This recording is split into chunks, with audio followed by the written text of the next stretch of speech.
نحمده ونصلي على رسوله الكريم اما بعد اعوذ باللہ من الشیطان الرجیم بسم اللہ الرحمن الرحیم. تو پیارے ناظرین، آج کی اس ویڈیو میں ہم آپ کو ایک ایسا خاص درود پاک بتائیں گے. اگر آپ نے اس درود پاک کو پڑھ لیا تو انشاءاللہ اللہ تعالیٰ چار طرح سے آپ پر فضل فرمائیں گے، رحم فرمائیں گے، لطف و کرم کا معاملہ فرمائیں گے، اور اللہ تعالیٰ آپ کو چار بڑے انعامات سے نوازیں گے جس کی آج ہمیں اور آپ کو دونوں کو ضرورت ہے. اور یہ چار بڑے انعامات صرف دنیا کے ہی نہیں ہوں گے بلکہ دنیا کے ساتھ ساتھ آخرت کے بھی ہوں گے. تو وہ درود پاک کون سا ہے اور کس طرح پڑھنا ہے اور اللہ تعالیٰ کون سے بڑے انعامات سے نوازیں گے.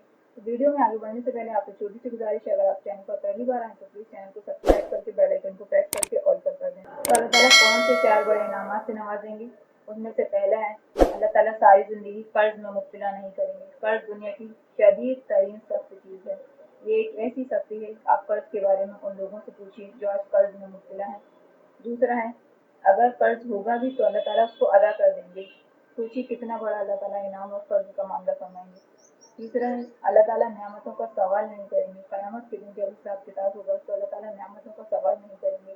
اور اگر اللہ تعالیٰ نے ہم سے کسی بھی نعمت کا مطالبہ کر دیا، کسی بھی نعمت کا سوال کر دیا تو ہماری ساری زندگی کی نیکیاں چلی جائیں گی. سوچیے اللہ تعالیٰ کتنی بڑی فضیلت ہمیں صرف درود پاک پڑھنے کی وجہ سے دے رہا ہے. اور کہتا ہے اللہ تعالیٰ بنا حساب کتاب جنت میں پہنچا دیں گے، یعنی بغیر حساب کتاب جنت میں داخل.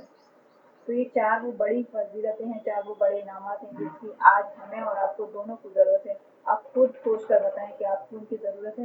اب وہ درود پاک کون سا ہے کہ جس کو پڑھنے کی برکت سے اللہ تعالیٰ ان چار بڑے انعامات سے نوازیں گے. درود پاک پڑھنے سے پہلے آپ کو کچھ باتوں کا خاص خیال رکھنا ہے. فرائض کی پابندی ہرگز کرنا ہے، یعنی آپ کو فرض نماز ہرگز نہیں چھوڑنی. حدیث پاک کا مفہوم ہے کہ جو شخص فرض نماز چھوڑ دیتا ہے اس کا دین میں کوئی حصہ نہیں. تو پہلے فرائض کی پابندی کیجیے، اس کے ساتھ وظائف کو کیجیے. انشاءاللہ ہر عمل میں جان ہے، ہر عمل قابل قبول ہوگا. اب وہ درود پاک کون سا ہے اور آپ کو کس طرح پڑھنا ہے وہ سمجھ لیں.